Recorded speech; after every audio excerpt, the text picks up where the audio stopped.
Hello students, I hope you are doing well. पिछली class में आप सबने पढ़ा किस तरीके से आप ट्रिग्नोमेट्रिक टेबल को यूज करके उनके क्वेश्चंस को सॉल्व कर सकते हो। आज की क्लास में हम पढ़ेंगे उसके आगे की चीजें जैसे ट्रिग्नोमेट्रिक आइडेंटिटीज वगैरह, और उनसे जिस क्वेश्चनों को सॉल्व किया जाता है उन क्वेश्चनों पर भी हम थोड़ा ध्यान देंगे। So let's begin. I am your online tutor Maruti Nandan Jha from modulus.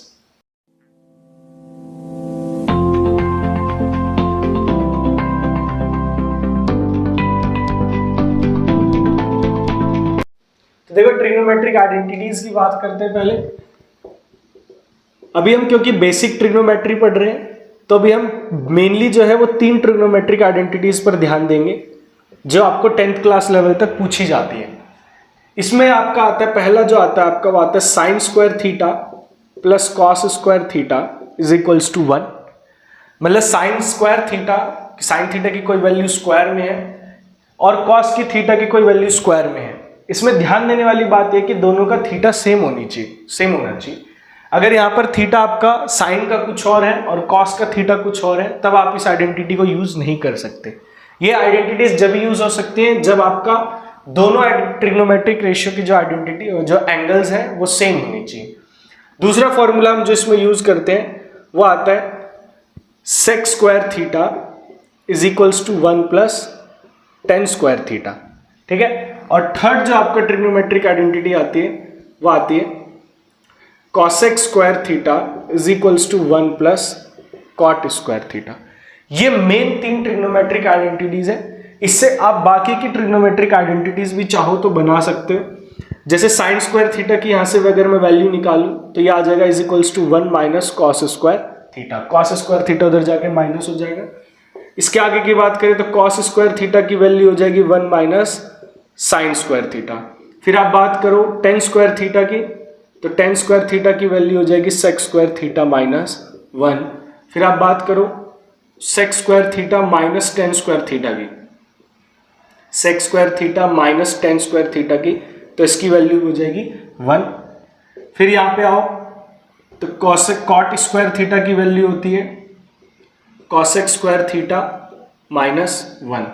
और अगली बात करोगे तो इसको इधर लाओगे तो cosec square theta minus cot square theta भी इज इक्वल्स टू 1 होता है। तो ये 9 ट्रिग्नोमेट्रिक आइडेंटिटीज है जो हमारे इस चैप्टर में, मतलब जो अभी आने वाली एक्सरसाइज है उसमें यूज होंगी। तो इसको आपको ध्यान रखना है, इसको आपको याद कर लेना है। ये एक फॉर्मूले की तरह आपके लिए काम आएंगी अभी के लिए। बाद में जब आप 11th क्लास में पढ़ोगे तो इसको आपको और फॉर्मूले इसी के फॉर्म में आपको और देखने को मिलेंगे। तो ये तो फॉर्मूलाज हो गए, इनको आप कैप्चर कर लो, स्क्रीनशॉट ले लो और इसको मैं रब करके फिर आगे क्वेश्चन स्टार्ट करते हैं। देखो एक्सरसाइज 8.3 का क्वेश्चन फर्स्ट को लेते हैं सबसे पहले। इसमें आपको दिया express the trigonometric ratios sine A, sec A and tan A in terms of cot A. ठीक है। जरूरी नहीं है किसी भी क्वेश्चन में आपको यही 3 ट्रिग्नोमेट्रिक रेशियो दी हो या इसी के टर्म में आपको बनाना हो। कोई सी भी ट्रिग्नोमेट्रिक रेशियो को हम किसी भी ट्रिग्नोमेट्रिक रेशियो में कन्वर्ट कर सकते हैं। इसमें देखो आपको ध्यान जो देना है, जैसे यहां पर तो मेरे को बोला है कि साइन को किसके टर्म में बनाना है, कॉट के टर्म में। तो अभी तक मैंने जितने भी फॉर्मूले पढ़े हैं उन सब में मैं ध्यान दूंगा कि किसी में भी साइन और कॉट का रिलेशन कहीं से भी बन रहा है या नहीं बन रहा है। जैसे मुझे पता है कि साइन जो है वो कॉसेक का रेसिप्रोकल होता है। साइन जो है वो किसका रेसिप्रोकल है, कॉसेक का। तो इसमें कॉट तो आ नहीं रहा। साइन किसका रेसिप्रोकल है, कॉसेक का, तो इसमें कॉट तो आ नहीं रहा। तो पर मेरे को पता है कि कॉसेक का जो फॉर्मूला है, जो भी हमने आइडेंटिटी पढ़ी थी कॉसेक स्क्वायर ए, उसमें कॉट स्क्वायर ए आता है। कॉसेक स्क्वायर ए में क्या आता है, कॉट स्क्वायर ए आता है। इसमें आता है तो कॉसेक के ए की अगर मैं यहां से वैल्यू निकालूं तो स्क्वायर उधर जाके क्या हो जाएगा, under root 1 plus cot square A. कुछ ऐसा बन जाएगा, कुछ ऐसा बन जाएगा। कॉसेक स्क्वायर अभी हमने पढ़ा कि आइडेंटिटी में होता है 1 प्लस कॉट स्क्वायर। स्क्वायर को मैंने उधर भेजा तो रूट में बन गया, तो कॉसेक ए की वैल्यू आ गई under root 1 plus cot square A. तो अब मैं यहां पर कॉसेक ए की जगह क्या लिख दूंगा, under root 1 plus cot square A. ये साइन ए की वैल्यू हो जाएगी। ठीक है। देखो हमें को करना क्या था कि साइन ए का एक फॉर्मूला बनाना था। साइन ए का फॉर्मूला बनाना था जिसमें क्या आना चाहिए, कॉट ए आना चाहिए। मतलब इधर साइन होना चाहिए और इधर कॉट होना चाहिए, उसके अलावा कोई ट्रिग्नोमेट्रिक रेशियो बीच में नहीं होनी चाहिए। तो साइन ए के मेरे को पता है कि साइन ए रेसिप्रोकल होता है कॉसेक का, तो मैंने लिख दिया sine A is equals to 1 upon cosec A, और sine A is equals to, क्योंकि कॉसेक ए का जो फॉर्मूला होता है वो कॉसेक स्क्वायर ए का वो होता है 1 प्लस कॉट स्क्वायर ए, तो स्क्वायर को हम इधर भेज देंगे तो स्क्वायर इधर आके स्क्वायर रूट बन जाएगा, तो हो जाएगा cosec A is equals to under root 1 plus cot square A. तो उसकी जगह हमने यहाँ पर ये वैल्यू पुट कर दी, तो देखो साइन का फॉर्मूला बन गया जिसके फॉर्मूले में केवल क्या आ रहा है, कॉट ए आ रहा है। तो यही हमें बोला था कि साइन का फॉर्मूला बना जिसमें केवल क्या आ रहा हो, कॉट ए आ रहा हो। तो एक तो हमने ये बना दिया, एक फॉर्मूला मेरा ये बन गया जो इसमें बोला गया था। दूसरा मुझे बोला गया सेक का फॉर्मूला बनाओ कॉट के टर्म में। तो देखो सेक का फॉर्मूला, अब मैं सेक स्क्वायर ए का यहां लिखता हूं। सेक स्क्वायर ए की वैल्यू क्या होती है, 1 प्लस टेन स्क्वायर ए। अब आप बोलोगे कि भाई सेक का रेसिप्रोकल कॉस क्यों नहीं लिखा। मान लो अगर मैं सेक का रेसिप्रोकल कॉस लिखता भी तो कॉस का कोई फॉर्मूला ऐसा नहीं बन पाएगा जिसमें कॉट आ रहा हो, कॉस का कोई फॉर्मूला ऐसा नहीं बन पाएगा जिसमें कॉट आ रहा हो। तो मैंने क्या किया, फिर दूसरी चीज मैंने क्या की, इसमें आइडेंटिटी लिख ली अपनी सेकंड वाली, sec square is equals to 1 plus tan square A. मैंने जैसे इसको लिखा तो अब मुझे देखो यहाँ पर 10 है और मुझे 10 की जगह क्या चाहिए, कॉट चाहिए। तो मैं क्या करूंगा, मुझे पता है कि भाई मेरा 10 जो है वो कॉट का रेसिप्रोकल होता है, मेरा 10 जो है वो किसका रेसिप्रोकल होता है, कॉट का रेसिप्रोकल होता है। तो 10 की जगह मैं क्या लिख सकता हूं, 1 अपॉन कॉट ए। देखो sec square A is equals to 1 plus tan square A हो जाएगा 1 upon cot square A. 10 A की जगह हमें लिखना था 1 बाय कॉट ए, क्योंकि यहाँ पे स्क्वायर है तो इसका भी स्क्वायर हो जाएगा, तो sec square A equal to हो जाएगा 1 plus 1 upon cot square A. क्योंकि इधर स्क्वायर है और मुझे वैल्यू किसकी निकालनी है, केवल सेक ए की निकालनी है, तो स्क्वायर को भी उधर भेजना पड़ेगा। अब स्क्वायर उधर जाके हो जाएगा स्क्वायर रूट, तो sec square A is equals to root 1 plus 1 upon cot square A. अब इसको आप और करने के लिए इसका अंदर एलसीएम भी ले सकते हो, तो एलसीएम लोगे तो ये आ जाएगा cot square A plus 1 upon cot square ए। इससे ज्यादा हम कुछ नहीं करेंगे क्योंकि हमें सेक ए का फॉर्मूला कॉट के टर्म्स में बनाना था, मतलब एक साइड आपका सेक होना चाहिए और दूसरी साइड सिर्फ कॉट होना चाहिए। तो इसमें हम देखेंगे कि दूसरी साइड हमारे फॉर्मूले में कॉट ही कॉट है, ठीक है। अब तीसरी चीज जो हमारी बचती है, ये हमारा दूसरा फॉर्मूला आ गया, sec A is equals to under root cot square A plus 1 upon cot square A. ये दूसरा फॉर्मूला बन गया सेक ए के टर्म्स का, ठीक है। अब तीसरा हमारा बचता है 10 के टर्म्स का। तो देखो 10 ए जो है मेरा, 10 ए इसके आगे यहां पे लिखते हैं 10 ए। मुझे पता है कि 10 ए मेरा रेसिप्रोकल किसका होता है, कॉट का। तो 10 ए इज इक्वल्स टू मैं क्या लिख दूंगा, 1 अपॉन कॉट ए। 10 ए तो रेसिप्रोकल होता है कॉट ए का, तो 10 ए की जगह मैंने क्या लिख दिया, 1 अपॉन कॉट ए। तो ये तीसरा फॉर्मूला तो डायरेक्ट ही आ गया, 10 ए को कॉट के टर्म्स में लिखना था, तो 10 का फॉर्मूला किसके टर्म्स में लिख दिया, कॉट के टर्म्स में। तो मुझे 3 फॉर्मूले बनाने थे, मैंने 3 फॉर्मूले बना लिए और ये क्वेश्चन का आंसर निकाल दिया।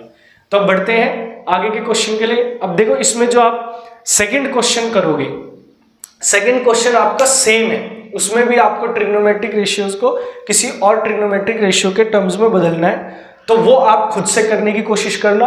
अभी मैं आपको स्किप करवाऊंगा क्वेश्चन नंबर 3 के लिए। देखो क्वेश्चन नंबर 3 का फर्स्ट पार्ट लेते हैं। ये आपको दिया choose the correct option, 9 sec square A minus 10 square 9 10 square है, और आपको 4 ऑप्शन दिए। आपको बोला गया इसमें से कोई करेक्ट ऑप्शन आपको चूज करना है, एमसीक्यू टाइप का ही क्वेश्चन है।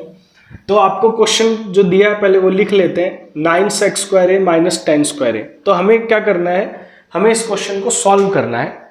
तो यहाँ पे आप देखो कि मेरे पास दोनों वैल्यूज में 9 कॉमन आ रहा है, तो मैं क्या करूंगा, इधर दोनों से 9 को कॉमन ले लूंगा।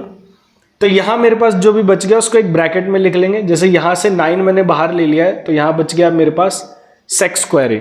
9 बाहर ले लिया तो सेक स्क्वायर ए बचा, इधर से भी 9 बाहर ले लिया तो इधर बच गया मेरे पास 10 स्क्वायर ए।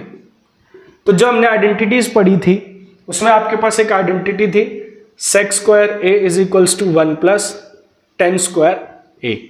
एक आइडेंटिटी थी आपके पास, sec square is equals to 1 plus 10 square A. 10 square A को मैं अगर इधर ले आऊं उठा के, सेक स्क्वायर ए, 10 स्क्वायर इधर, उधर प्लस में इधर आके माइनस हो जाएगा, तो उधर क्या बच जाएगा, 1। तो देखो sec square A minus 10 square ए किसके इक्वल हो गया, 1 के। तो यहीं पर हमारे पास दिया हुआ है sex square minus tan square है, और हमने उसकी वैल्यू किसके इक्वल निकाल ली, 1 के। तो यहाँ पर हम इसको 1 रख देंगे, तो 9 1 से हमारा आंसर क्या आ जाएगा, 9। तो ये हमारा सही आंसर होगा। अब इस पर आपको एक बात को ध्यान रखना है, जैसे इसमें आपको क्वेश्चन में और आगे दिया हुआ है जस्टिफाई योर आंसर, और जब भी आप किसी का सॉल्यूशन करो और वहां पर जब आप कोई आइडेंटिटी यूज करोगे कि इस आइडेंटिटी से हमने पुट करके आंसर निकाला है, तो उसी के आगे आपको ब्रैकेट में उस आइडेंटिटी को दिखाना पड़ेगा, शो करके, नहीं तो एग्जामिनर को पता नहीं चलता है कि आपने किस आइडेंटिटी को यूज किया है। और क्योंकि ये बोर्ड क्लास रहेगी आपकी 10th क्लास, तो आपको जो है स्टेप्स के भी मार्क्स मिलते हैं, तो वहां पर मार्क्स आपके कट हो सकते हैं। तो आपको एक खासकर ध्यान रखना है कि जब भी आप कोई क्वेश्चन सॉल्व करो ट्रिग्नोमेट्रिक आइडेंटिटी वाला, तो आप उसके सामने उसकी आइडेंटिटी को जरूर लिखो। तो चलो चलते हैं सेकंड क्वेश्चन पे, सेकंड पार्ट पे।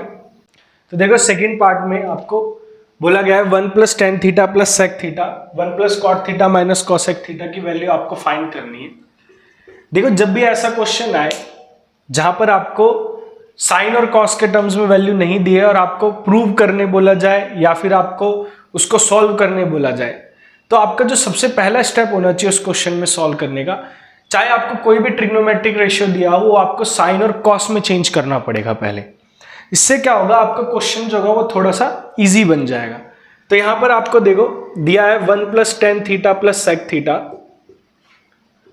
और 1 + cot थीटा - cosec थीटा, ये वैल्यू मुझे दी गई है, ठीक है।